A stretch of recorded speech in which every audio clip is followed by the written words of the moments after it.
ಉಪನಿರ್ದೇಶಕರ ಕಚೇರಿ ವರ್ಗಾವಣೆ ತಡೆಯಾಜ್ಞೆ ನೀಡಿ ಶಾಸಕ ವಜ್ಜಲ್ ಆಗ್ರಹ.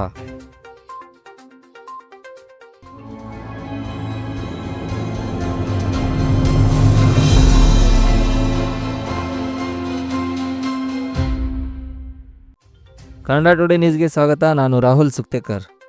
ಬೆಳಗಾವಿಯ ಚಳಿಗಾಲದ ಅಧಿವೇಶನದಲ್ಲಿ ಮಾತನಾಡಿದ ಶಾಸಕ ಮಾನಪ್ಪ ಡಿ ವಜ್ಜಲ್ ಅವರು ಲಿಂಗಸಗೂರು ತಾಲೂಕಿನ ಕೃಷಿ ಉಪನಿರ್ದೇಶಕರ ಕಚೇರಿಯನ್ನು ಸಿಂಧನೂರಿಗೆ ಸ್ಥಳಾಂತರ ಮಾಡಿದ್ದು, ಕೂಡಲೇ ಸಚಿವರು ತಡೆಯಾಜ್ಞೆ ನೀಡಿ ಆದೇಶ ಹೊರಡಿಸಬೇಕು. ಈಗಾಗಲೇ 200 ಹಾಸಿಗೆಯ ಆಸ್ಪತ್ರೆಯನ್ನು ಕಿತ್ತುಕೊಂಡಿದ್ದೀರಿ.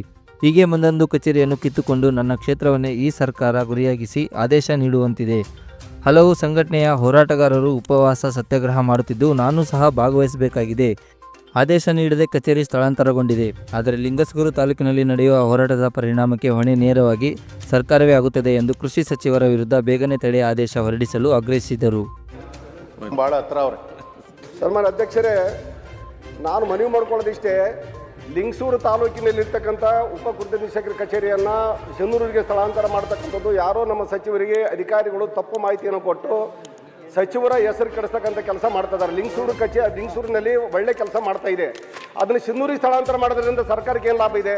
ಲಿಂಗಸೂರಿನಲ್ಲಿ ಇರ್ತಕ್ಕಂಥ 200 ಬೆಡ್ ಆಸ್ಪತ್ರೆ ಕಸ್ಕೊಂಡ್ರು, ಇವತ್ತು ಕೃಷಿ ನಿರ್ದೇಶಕರ ಕಚೇರಿ ಕೈ ಹಾಕಿದ್ದಾರೆ. ಮತ್ತೀಗ ಏನು ಈ ಸರ್ಕಾರಕ್ಕೆ ಬೇರೆ ಕಡೆ ಎಲ್ಲಿ ಯಾವ ಜಿಲ್ಲಾ ಯಾವ ತಾಲೂಕುಗಳು ಕಾಣೋದಿಲ್ಲವ? ಲಿಂಗಸೂರು ತಾಲೂಕಿನ ಈ ಸರ್ಕಾರಕ್ಕೆ ಟಾರ್ಗೆಟ್ ಆಗಿದೆಯಾ? ಯಾಕೆ ಇಂಥ ಒಂದು ನಿರ್ಧಾರ ತಗೊಂತಿದ್ದಾರೆ? ಒಳ್ಳೆ ಆಡಳಿತ ಮಾಡ್ತಕ್ಕಂಥ ಕಚೇರಿಗಳನ್ನು ಸ್ಥಳಾಂತರ ಮಾಡಿಸೋದ್ರಿಂದ ಸರ್ಕಾರಕ್ಕೆ ಏನು ಲಾಭ ಇದೆ? ನಾನು ಕೇಳೋದು ಮನವಿ ಮಾಡ್ಕೊಳ್ಳೋದಿಷ್ಟೇ, ಏನು ಆದೇಶವನ್ನು ಮಾಡಿದಾರ 19/8/2024 ಆದೇಶ ಮಾಡಿದಾರೆ ಸನ್ಮಾನ್ಯ ಅಧ್ಯಕ್ಷರೇ, ಸಚಿವರಿಗೆ ಆದೇಶವನ್ನು ರದ್ದು ಮಾಡಬೇಕು ಮೊದಲು. ಇದನ್ನು ಇಲ್ಲಾಂದ್ರೆ ಅಲ್ಲಿ ಸುಮಾರು 20-25 ದಿನಗಳ ಕಾಲದಿಂದ ಅಲ್ಲೆಲ್ಲ ಸಂಘ ಸಂಸ್ಥೆಗಳು ಉಪವಾಸ ಸತ್ಯಾಗ್ರಹ ಕುಂತಿದ್ದಾರೆ. ನಾವು ಕೂಡ ಅದರಲ್ಲಿ ಭಾಗವಹಿಸಬೇಕಾಗಿದೆ ಹೋಗಿಸಿ. ಮತ್ತೆ ಏನಾದರೂ ಆದೇಶ ವಾಪಸ್ ಪಡ್ಕೊಳ್ಳದೆ ಹೋದ್ರೆ ಸರ್ಕಾರದಲ್ಲಿ ಏನು ತಾಲೂಕಿನಲ್ಲಿ ನಡೀತಕ್ಕಂಥ ಘಟನೆಗಳಿಗೆ ಸರ್ಕಾರನೇ ಹೊಣೆಗಾರ ಆಗುತ್ತೆ. ಅದಕ್ಕೆ ಯಾಕಂದ್ರೆ ಸುಮ್ಮನೆ ಕಚೇರಿಗಳಿಗೆ ಕೈ ಹಾಕೊಂಡು ಕಚೇರಿಗಳ ಸ್ಥಳಾಂತರ ಮಾಡ್ತಕ್ಕಂಥದ್ದು ಯಾವ ನ್ಯಾಯ ಇದು? ಲಿಂಗಸೂರು ತಾಲೂಕಿನ ಯಾಕೆ ಇವರು ಟಾರ್ಗೆಟ್ ಮಾಡ್ಕೊಂಡ್ರು?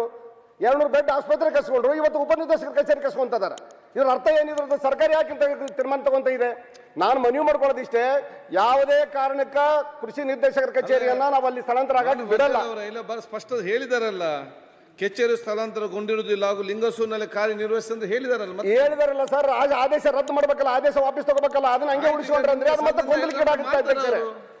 ಆದೇಶ ವಾಪಸ್ ಪಡ್ಕೊಳ್ಳದೆ ಹೋದ್ರೆ ಗೊಂದಲಕ್ಕೀಡಾಗುತ್ತೆ. ಅವ್ರು ಅಲ್ಲಿವರೆಗೆ ಸ್ಟ್ರೈಕ್ ಅಂತೂ ನಿಲ್ಸಲ್ಲ, ಉಪವಾಸ ಸತ್ಯಾಗ್ರಹ ನಿಲ್ಸಲ್ಲ.